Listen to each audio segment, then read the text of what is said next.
آبان ماه 1378 دادگاه کیفری تهران. یه پرونده قتور روی میز قاضی گذاشته شد. زن میانسالی در جایگاه شاهد ایستاد. با گوشه روسری خاکستری رنگش اشکاشو پاک کرد. یه نگاه کوتاه به متهم انداخت و با صدای خیلی آروم، انگار که از گفتن شرم داره، رو به قاضی گفت: به جای کمیته دخترمو برد خونه خالی. خودش و 2 از آدماش به دخترم تجاوز کردن، اذیتش کردن. بعد 6 روز بچه‌مو برگردوند و تهدیدمون کرد که اگه صدامونو در بیاریم برامون گرون تموم میشه. متجاوز کی بود؟ یکی از فرمانده‌های کمیته انقلاب اسلامی، کسی که تجاوز به زنها، قتل، قاچاق مواد مخدر و آثار باستانی یه بخش کوچیکی از اتهاماتش بود. این ویدیو رو ببینید تا با این فرمانده انقلابی بیشتر آشنا بشید. قبل از شروع از پایین همین ویدیو عضو کانال ما بشید و با زدن دکمه زنگوله کنارش قبل از همه از ویدیوهای جدیدمون مطلع بشید. اسمال تیغزن از لاتای محله شهر نو بود. محله‌ای که قبل از انقلاب به خاطر فاحشه خونه‌هاش معروف بود. توی این محله از زن و مرد باجگیری میکرد، از هر کسی که زورش بهش میرسید. برای همینم اسمش شد اسمال تیغزن. بعد از انقلاب ولی چهره عوض کرد و آبتوبه ریخت سرش. ریش گذاشت و شد حاج اسمال یا حاج آقا افتخاری. اسماعیل افتخاری بعد از انقلاب شد یه انقلابی تند و تیز. گروه ضربت جنوب تهران رو انداخت که به بهونه مبارزه با ضد انقلاب و ساواکی میریختن تو خونه ها و فروشگاه ها و حتی شرکت های مختلف، هم آدم ها رو دستگیر میکردن هم اموالشون رو غارت میکردن. وقتی کمیته انقلاب اسلامی به دستور خمینی تشکیل شد، وارد این کمیته شد و خیلی زود به عنوان فرمانده کمیته انقلاب منطقه 12 تهران انتخابش کردن.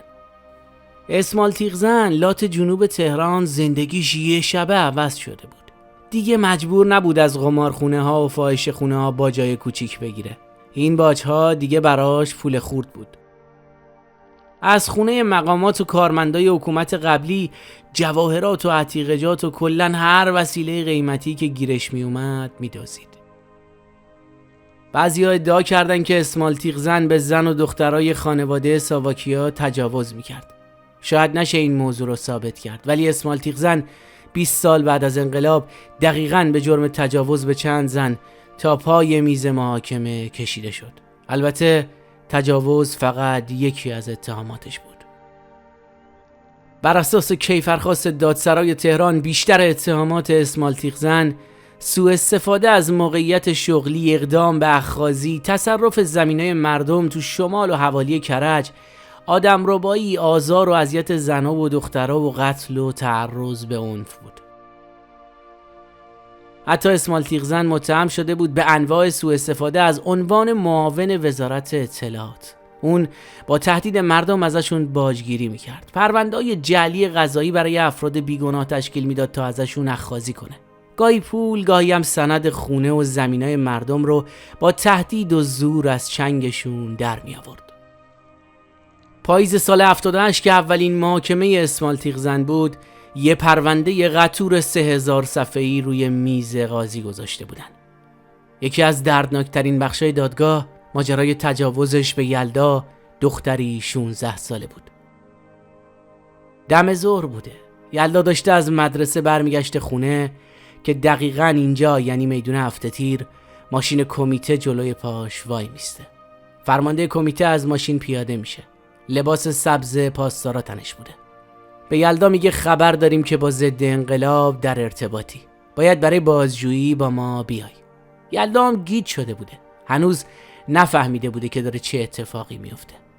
مرد میانسال یلدا رو به زور سوار ماشین کمیته میکنه، ولی نمیبرتش اداره. دختر رو میبره به یه خونه و اونجا بهش تجاوز میکنه. نه فقط خودش، 2 نفر دیگه هم بودن. 6 روز یلدا رو توی اون خونه نگه داشتن. بعد همون فرمانده یلدا رو میاره تو همون میدون هفته تیر پیاده میکنه. تهدیدش میکنه که اگه صداش در بیاد یا بره شکایت کنه براش گرون تموم میشه. یلدای 16 ساله با حال پریشون و مریض احوال به خونه برمیگرده. مادرش 6 روز بود که خواب و خوراک نداشت. همه جا سر زده بود تا تنها بچه‌شو پیدا کنه. مدرسه، بیمارستان، کلانتری و خونه تک تک دوستا و فامیلا. همه جا سر زده بود. هیچ اثری از یلدا نبود. سال 78 موقع رسیدگی به پرونده اسمال تیغزن، بازپرس یلدا رو مجبور کرد که بیاد اسمال رو ببینه و شهادت بده که همین فرمانده بوده که اونو دزدیده و بهش تجاوز کرده. یلدا وقتی با اسمال روبرو شد از شدت اضطراب تشنج کرد. بالا آورد و از حال رفت. هیچ وقت حاضر نشد اون آدمو ببینه. یلدا تنها قربانی تجاوز نبود. اسمال تیغزن هم اون دهه 70 به یه دختر دانشجوی 20 و چند ساله هم تجاوز کرده بود. اما خیلی از کسانی که مورد تعرض اسمال قرار گرفته بودن از ترسشون نیومدن دادگاه برای شهادت، چون آدمای اسمال تیغزن میرفتن و خانواده هاشون رو تهدید میکردن. البته تجاوز و زورگیری تنها خلافای اسمال تیغزن نبود. خیلی ها اون رو عامل قتل فاطمه قائم مقامی هم میدونن. 4 دی ماه 1376 ساعت 9 شب. حوالی بازارچه گلستان در خیابون پاسداران یه پراید پارک کرده بود. زنی حدوداً 43 ساله پشت فرمون نشسته بود. آرایش کرده بود. یه لباس شیک تنش بود و یه روسری حریر رنگ روشنم روی سرش. با یه مرد قرار داشت. مرد سر قرار اومده بود. روی صندلی کنار راننده نشسته بود. با یه اسلحه صدا خفه کندار یه گلوله تو سر زن خالی کرده بود. زن سرمهماندار هواپیمای آسمان بود که قبلا از هواپیمای هما به دلیل نامعلومی اخراج شده بود. 3 بچه داشت و شوهرش خارج از تهران کار میکرد. روز حادثه به خواهرش گفته بود که مردی باهاش تماس گرفته و بهش گفته که میخواد درباره زندگی زناشویی فاطمه باهاش حرف بزنه. قرارشون ساعت 8:30 شب بود. زن قبل قرار وقت آرایشگاه گرفته بود. به خواهرش هم گفته بود که شاید شب بر نگرده یا دیر وقت برگرده. بچه‌ها رو هم سپرده بود به اون. به نظر می اومد که اون یه قرار با یه آدم آشنا داشت. یه مرد آشنا. بعضیا فاطمه قائم مقامی رو معشوقه فلاحیان، وزیر اطلاعات دوره هاشمی رفسنجانی میدونن. قتلای زنجیره‌ای در دوره کاری فلاحیان اتفاق افتاد. همون آدمی که بین سالهای 61 تا 63 فرمانده کمیته های انقلاب هم بود و احتمالاً با اسمال تیغزن هم کاملا آشنا بود. جالبه که فاطمه قائم مقامی در محلی کشته شده بود که فاصله کمی با یکی از مراکز وزارت اطلاعات و کوی مدیران اون وزارتخونه داشت. انگار یه محل آشنا برای دیدارهای همیشگی فاطمه و یه مرد اطلاعاتی بود. شاید فلاحیان، شاید سعید امامی، شاید هم مرد دیگه‌ای. اون روز انگار مردی که اومده بود سر قرار مرد آشنای فاطمه نبود. اسمال تیغزن بود. اسمال تیغزن اون موقع با گروه‌های اطلاعاتی سعید امامی همکاری میکرد و تو ماجرای قتل فاطمه قائم مقامی با عوامل سعید امامی مشارکت داشت. اما چرا فاطمه قائم مقامی رو کشتن؟ باند سعید امامی اعتراف کرده بودن که فاطمه نیروی سعید امامی بود و در رفت آمد به اروپا برای اون مأموریت‌هایی انجام میداد. در نهایت برای اینکه اسرار این مأموریت‌ها فاش نشه، امامی دستور قتل فاطمه رو میده. میگن قاتل اسمال تیغزن بوده، اما هیچ وقت برای این قتل نه محکوم شد نه مجازات. از بالا دستور اومده بود پرونده قتل فاطمه رو ببندن. همونطور که دستور دادن پرونده قتل سیامک سنجری بسته بشه. جوان 28 ساله‌ای که دقیقاً یه روز قبل عروسیش به دستور سعید امامی کشته شد، چون سیامک از رازایی خبر داشت که نباید فاش میشد. معلوم نشد سیامک سنجری رو کی کشت، اما اسمال تیغزن متهم اول اون قتله.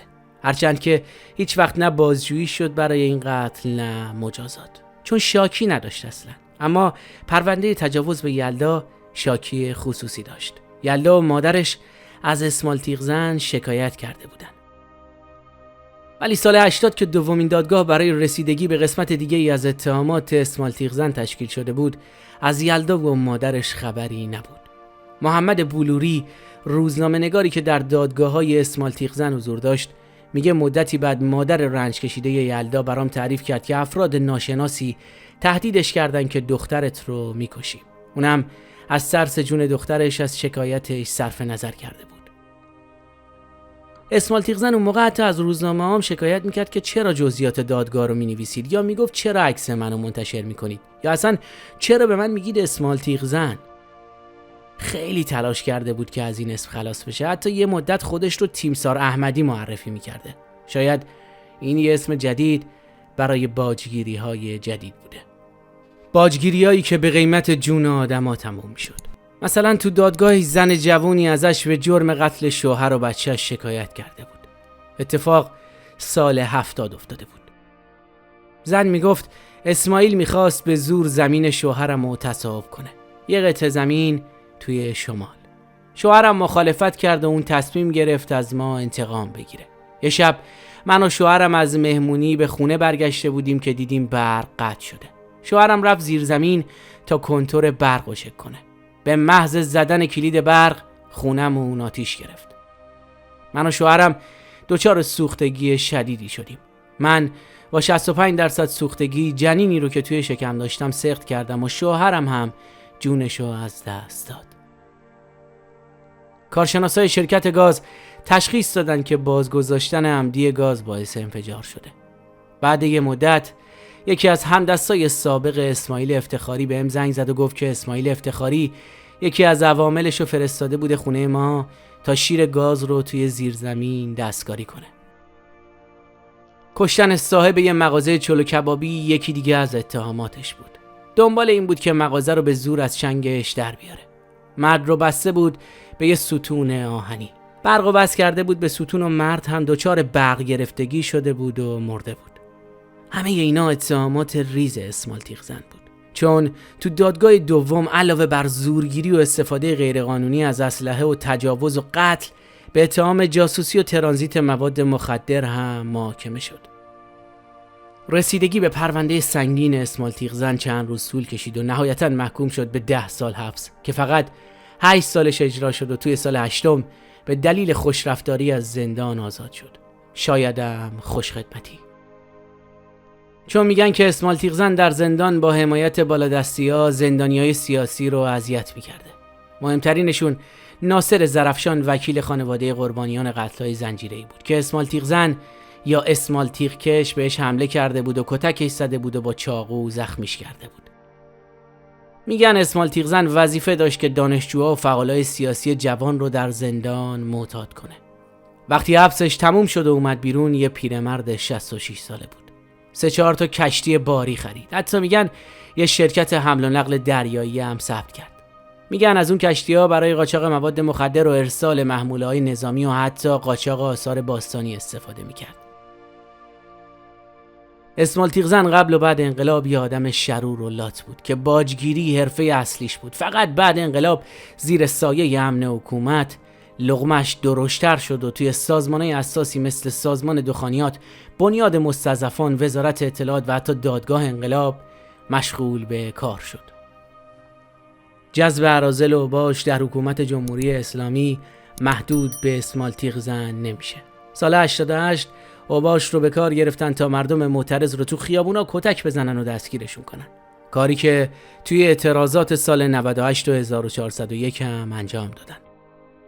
حتی بعضی از اینا رو به اسم مدافع حرم فرستادن سوریه، یا شهرداری تهران از سال 94 برای کتک زدن دست فروشا ازشون استفاده میکنه. اینا چماقدارای حکومتن، دقیقاً مثل اسمالتیقزن. دستور میگیرن و اجرا میکنن. آدمربایی، تجاوز، قتل، زورگیری یا حتی قاچاق اسلحه و مواد مخدر. مرسی از اینکه تا این لحظه همراه ما بودید. لطفاً نظراتتون رو پایین همین صفحه با ما به اشتراک بذارید. راستی اگه هنوز عضو کانال ما نشدید خوشحال میشیم با عضویتتون از ما و فعالیت هامون حمایت کنید.